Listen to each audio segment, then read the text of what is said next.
नमस्कार मित्रों। एक मुहावरा है, 99 का फेर, 99 का फेर। और इसके बारे में कई चर्चाएं भी हो चुकी हैं और कई जगह हम लोग अनायास ही इसका इस्तेमाल भी कर लेते हैं कि किस 99 के चक्कर में फेर में पड़ गए। तो उसके पीछे एक छोटी सी जनश्रुति है, कथा है, जो जिसकी चर्चा कर लेंगे तो ज़रा और भी आनंद आएगा। तो वो कथा इस प्रकार से है कि एक बार, एक ये लोक कथा है दरअसल। तो लोक कथा के अनुसार एक शहर के धनाढ़ व्यक्ति को और उसकी पत्नी को ये सनक सवार हुई कि पैसा तो बहुत हो गया, अब थोड़ा सा शांत जगह पे जाके रहें ताकि मन को भी शांति मिले। बहुत जूझे हैं, बहुत ज़्यादा संघर्ष किया है और जोड़ तोड़ ज़िंदगी में बहुत करते रहे हैं, तो क्यों ना किसी एकांत स्थल पर जाकर रहा जाए। तो उन्होंने एक ग्रामीण क्षेत्र में, ग्रामीण अंचल में उन्होंने अपने लिए एक भव्य सुख सुविधाओं से संपन्न एक मकान भी बनाया। और मकान बनाने के बाद उनको लगा कि ज़िंदगी शायद कुछ आसान हो जाएगी, कि यहाँ ना कोई भीड़ है, ना यहाँ पर शोर है, कुछ भी नहीं है, ना ट्रैफिक का आना जाना है और सिवाय परिंदों की आवाज़ों के और कुछ भी नहीं है। लेकिन भीतरी सुख जिसका एहसास उन्हें बरसों तक कभी हुआ ही नहीं, वो अब भी उन्हें थोड़ा सा छल में रखे हुए था कि आखिर होता क्या है भीतरी सुख।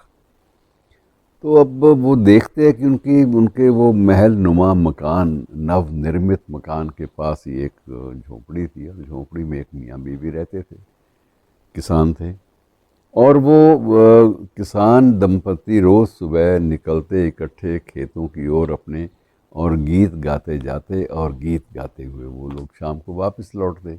और दोनों की जो अपरिमित जो प्रसन्नता थी वो ऐसी होती कि वो सेठानी भी बड़ी अजीब परेशान होती कि ये लोग कैसे सुख से जी लेते हैं, इतनी सुख की ज़िंदगी हमारे मुकद्दर में क्यों नहीं है।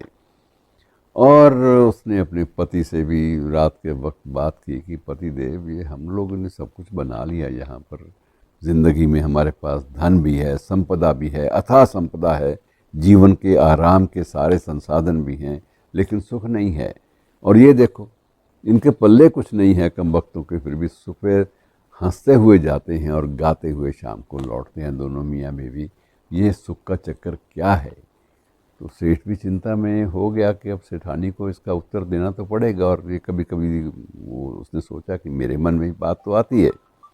तो वो जो एक प्रकार से बात थी वो सबको खाने लगी। और उस माहौल में सब ने महसूस किया, दोनों ने, कि ये कोई ना कोई हमें ऐसा खोजना चाहिए समाधान कि ये सुख का राज हमें पता चल सके। तो उन्होंने क्या किया, सेठ ने सोचा, थोड़ी देर मस्तिष्क लगाया, फिर उसने सेठानी को कहा, चलो मुझे लगता है कि जो उपाय मैं करने वाला हूँ, कल से इनके भी नसीब में या तो सुख नहीं होगा या सुख का राज हमें पता चल जाएगा।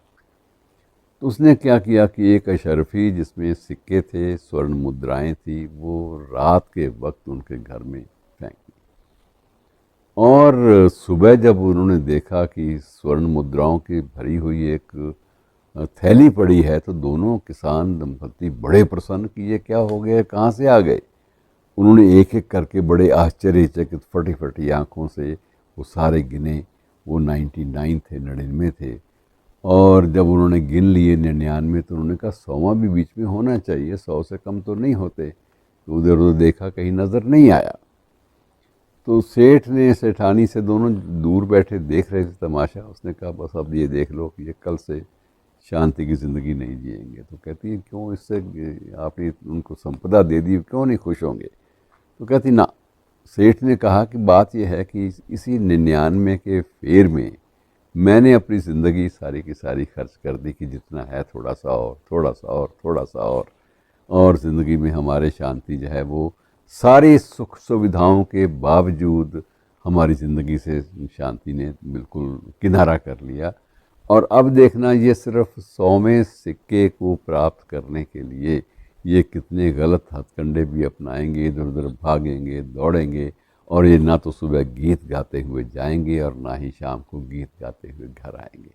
तो ये सुखों को अब देख लेना, इन्होंने जब 99 के फेर में ये पड़ गए हैं, जिस फेर में हमने पढ़कर ज़िंदगी के सारी जो मुस्कानें थी वो सारी की सारी गवा दी, उसी 99 के फेर में अब इनको मैंने लगा दिया है। और देखना इनके भी सारे सुख जो है इसी तरह से उड़ जाएंगे। और वही हुआ, धीरे धीरे जो दिन आगे बढ़ने लगे, सेठानी उनसे बार बार कहे कि ना, किसान की पत्नी बार बार कहे अपने पति से कि वो एक सिक्के का और बंदोबस्त करो ना, उसके लिए कुछ करो, एक्स्ट्रा लेबर करो, अतिरिक्त श्रम करो, ताकि वो भी आ जाए तो कम से कम हमारे पास 100 सिक्के तो हो जाएं, स्वर्ण मुद्राएं तो हो जाएं।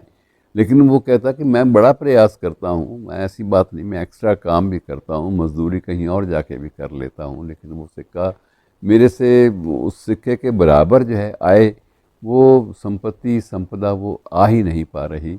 और इस तरह से सारा का सारा ये जो बंधन है ये पूरा का पूरा चलता रहा। और वहीं से ये मित्रों मुहावरा बना 99 का फेर। और मुझे उम्मीद है कि आप ज़िंदगी में 99 के चक्कर में नहीं पड़ेंगे। शुक्रिया।